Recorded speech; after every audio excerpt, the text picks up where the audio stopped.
Today's project, we're going to be working on a couple of Davey Crockett, Daniel Boone style hats. I'm making these for some kids, so the measurements are a little bit smaller, but it's the same idea for an adult.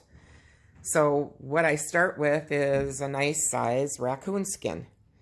And you can put the face on your hat or you can leave it plain. The kids' hats, I'm going to leave these plain. With a plain front, but you can add face to it later if you want. So what you do is you start with your raccoon skin, and you want to find the center back of this pelt. So what I did earlier was I folded it in half and then ran my pen on the inside on the crease line and marked that center crease line from about midway down on the skin to a few inches above the tail, because I didn't want the pen mark to show all the way to the bottom. So I stopped probably about right here. Once you have that marked, what I did was I marked it on my skin, but I didn't go all the way to the tail. So this is the tail down here, because this is going to be left exposed on the hat, and I don't really need that line to go further. The band area right here, I like to finish about 3 inches in depth for a child. For an adult, it would be 4.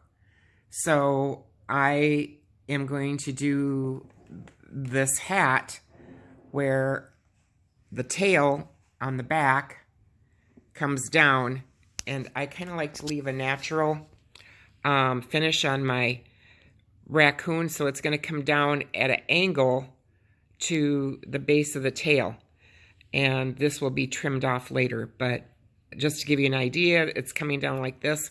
So I want the depth to be from the top of the hat to where the base of the tail is at about 5 inches for a child and probably 6 inches for an adult. So I go up from the base of the tail, and you can kind of get an idea of where it's at. It's about right here. And I measured up about 2 inches, made a mark here, and then this is the approximate width of my band. And I just continued to go up. That's the center line. So when I put this on my hat form, I will make sure I get this line right here at the center back on my hat form. I'm going to show you my hat form. I'm going to do another video how I make these. They're really quite easy. But the circumference on this is 23 1/4. So I've got the center marked side to side and front to back. And your head is not a round circle, so I always make my hat forms more of an oval than a circle. And this is just made out of cardboard, and then I put clear packing tape over it. I marked down 3 inches all the way around, so I know that's where my hat band is going to come. And I mark my lines all the way down. I actually reused this one. It was larger, and I just made it smaller so I could do this kids. I had like 3 kids things, so I wanted to get them done quick. But it's just cardboard.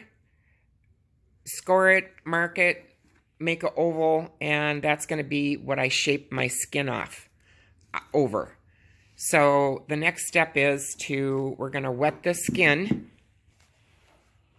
And previous to doing any of this, I went over this pelt, and if there were any bald spots or bad spots, that would have to be fixed. He had a bad crack in the tail, so I did fix his tail, and I made sure that that was going to work before I started on this, and it looks pretty good.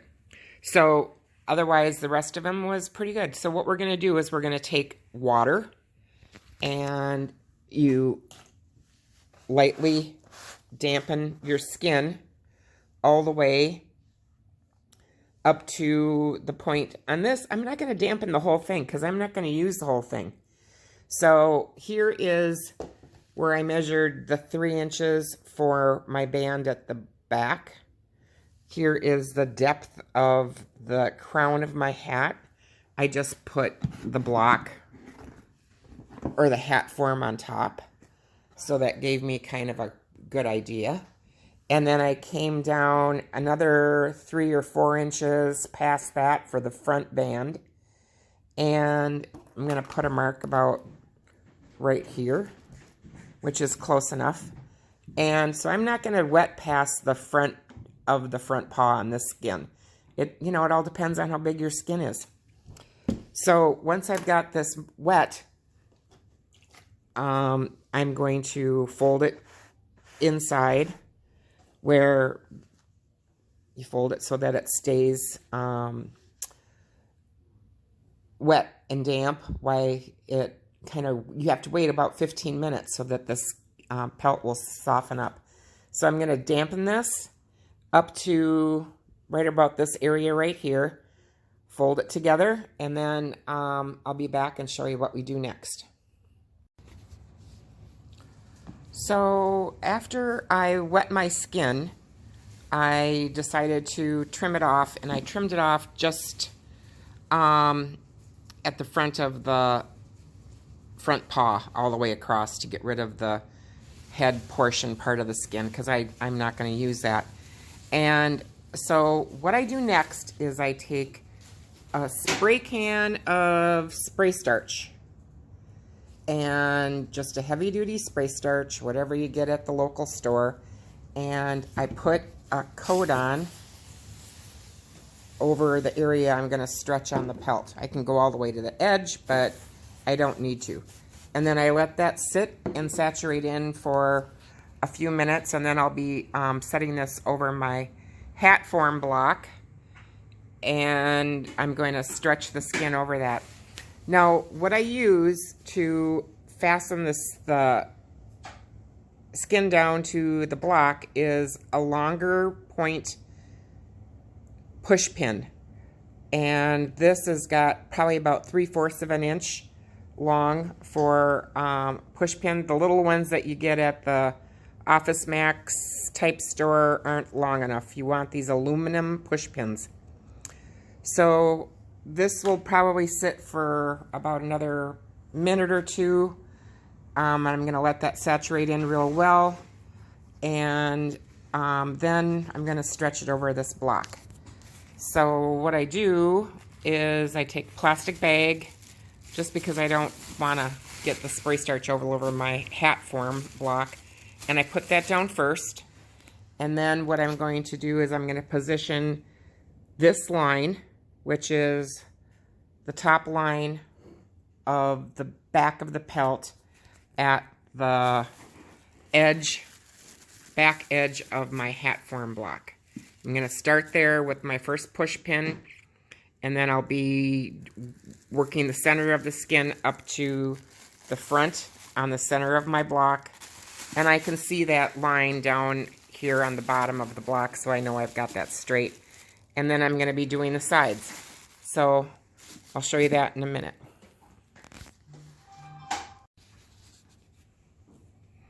So I've let that spray starch saturate into the leather part of the fur. And here you can see I have that mark. And I'm going to line that up right here with that back edge of the hat form. And this is the 3 inches down. And then here's my tail. I didn't saturate that all the way through the tail. I left it to about this point. When I wet the skin, I don't need to do that part. This tail was already really nice and flat. Then I marked this, kept my center on the center line of my form, went up to the front. That was my approximate front mark. And now what I'm going to do is lap this back over, and I'll pin that spot here at the back, and I'm going to start, I'm right on the edge of the hat form block, and I'm going to go up to the front, and I'm going to find that spot again, and find it right here on that crease line, and I'm going to pin that. And then what I'm going to do is work my way from the center. I'll probably put a couple pins down the center, and then I'm going to stretch my fur over the block, down on the sides, down on the front, and down to the back. So I'll show you what that looks like in a little bit after I have those pins in. This is the front of the hat form. So I did a line of pins all the way down the center to the back, and then I went over to each side.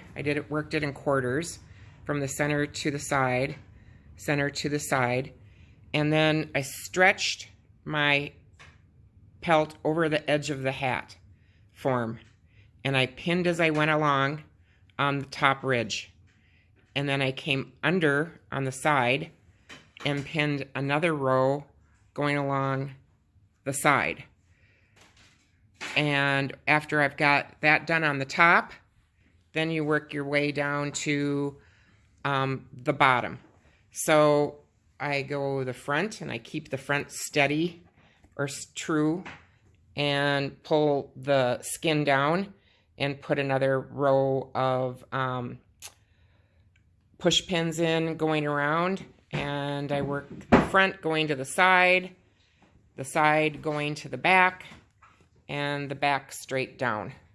So you want to kind of like do your pelt so you stretch it down and to the side as you're going, down from the side to the back as you're going, and be mindful that the push pins, once they're in, they also come through and protrude to the underneath. So you have to be careful so you don't get your hand on those.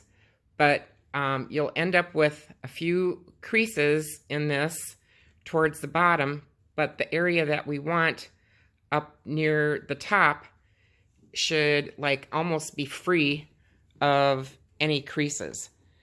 Now what we're going to do next is we're going to take I've got a piece of ribbon, and I'm going to tie a piece of ribbon around this perimeter just below kind of like my 3 or 4 inch mark, and tie that around nice and tight so it will dry real nice on the form. And I'll come back and show you that in a second.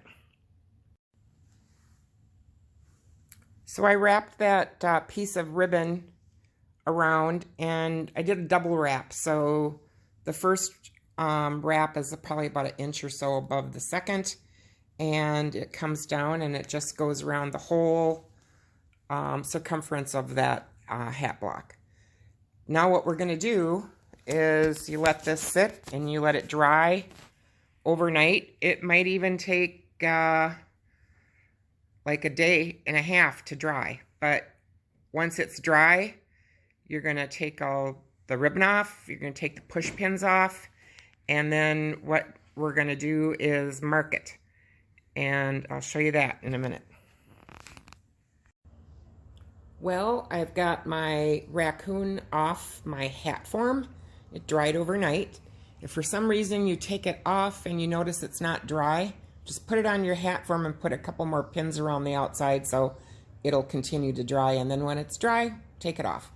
So what you want to do next is you can try it on and determine how wide you want your hat band. I am going to make this hat 3 inches because I already know what I want, but I want to show you what this looks like. So this I've got marked 3 inches, and from about the ear area back, I've got it marked at a little bit more of a drop.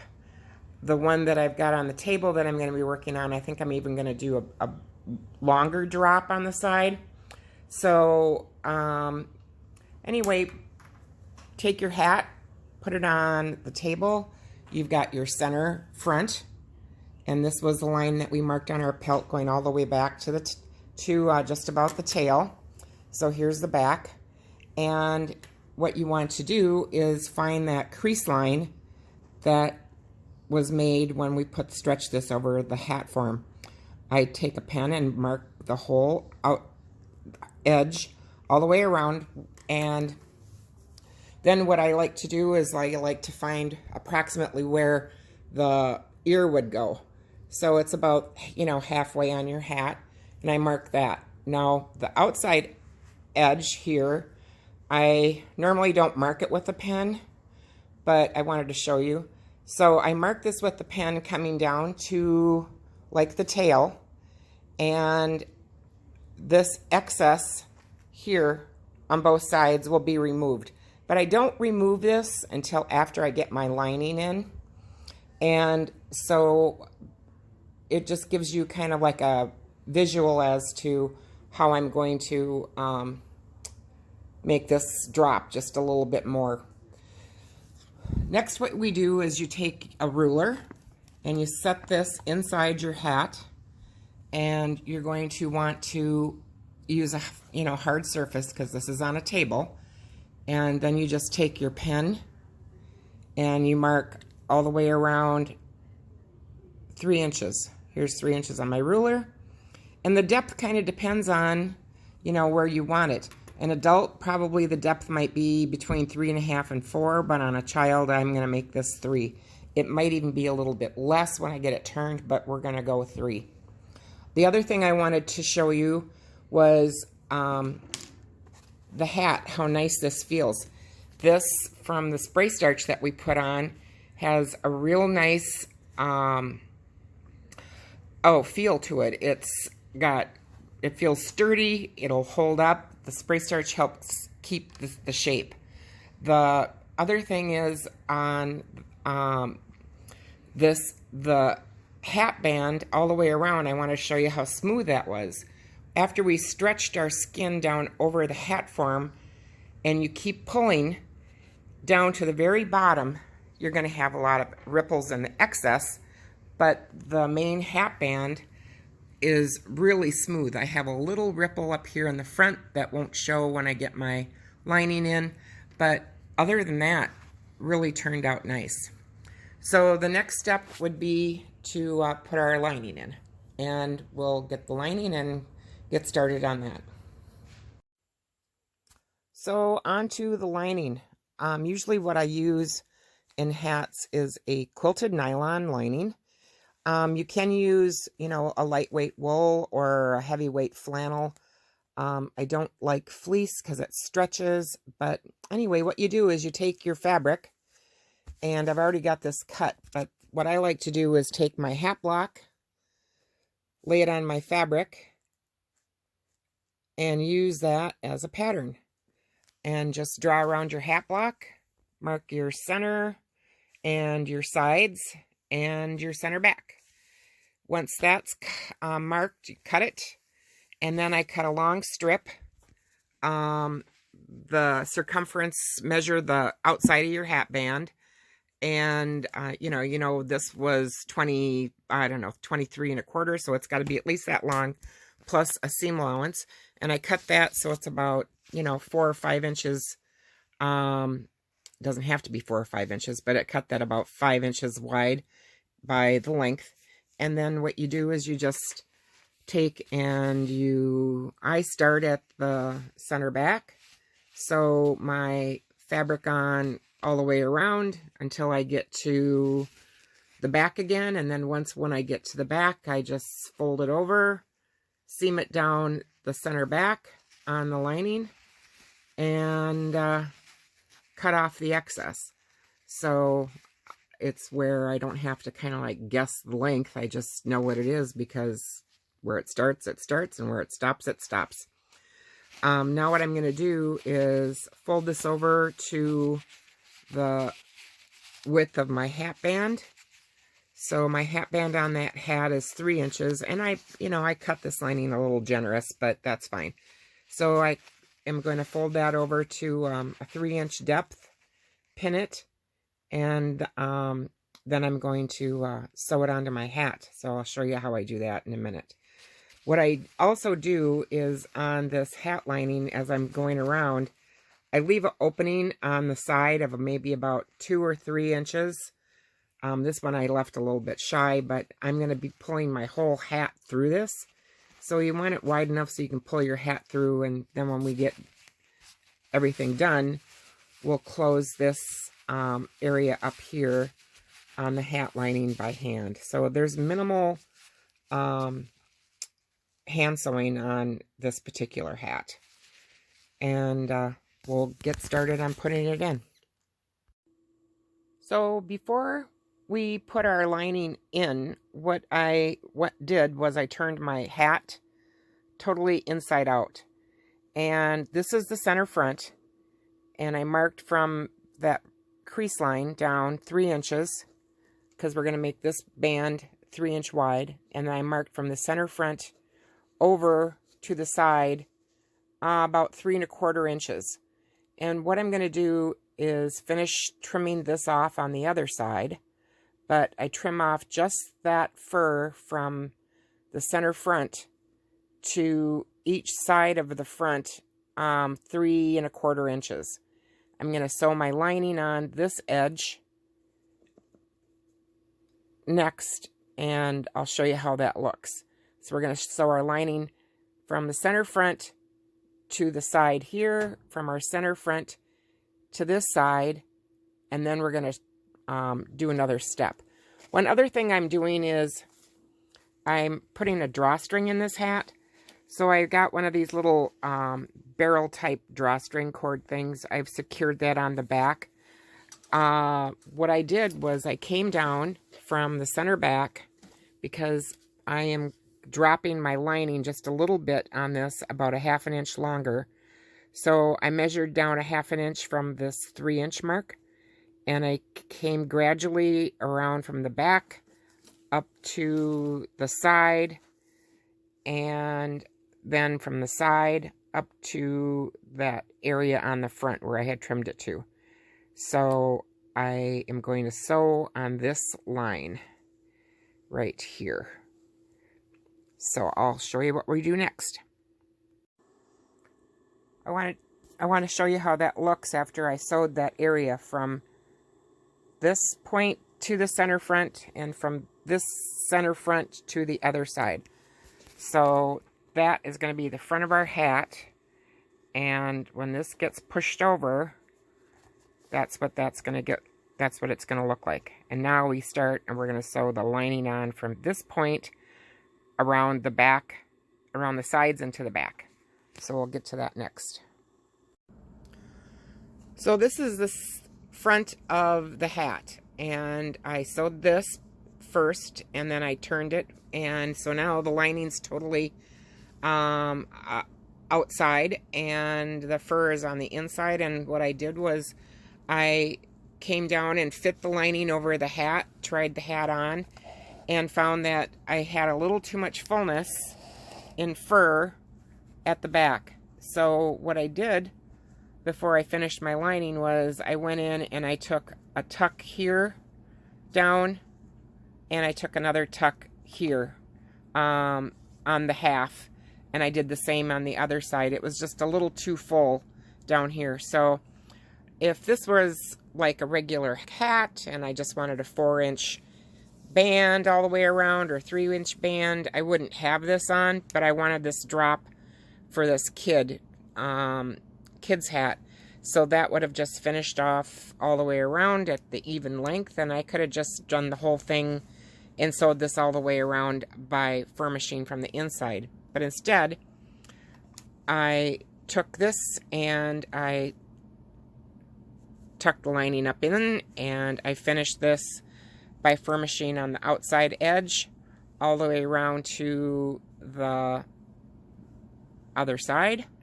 And also what I did in this hat was I put in a elastic drawstring. So the hat's adjustable. It's got a cord stop, and what will happen is this will give this child a couple years more growth to wear this hat, because it's a close fit now, but you know, we can let it out and then it'll be used for a couple of years. So all I did was, sorry, this is kind of moving around on me. So I went inside and I put the elastic on and I tacked it here near the front, just before the ear, and I went through and it's attached to the inside selvage of the lining in a couple of spots, and it comes out the back.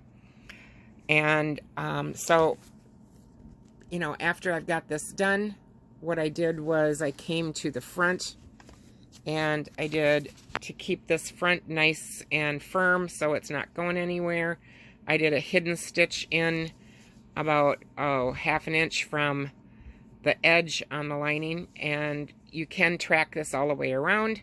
I might do that later. You can also come up to the top, and you can do the same thing on the top if you want to go around the outside of the brim. So after I had everything done, I just closed that little spot up on the lining by furnishing, or you could have closed it by hand. So anyway, I'll show you what the fur side looks like.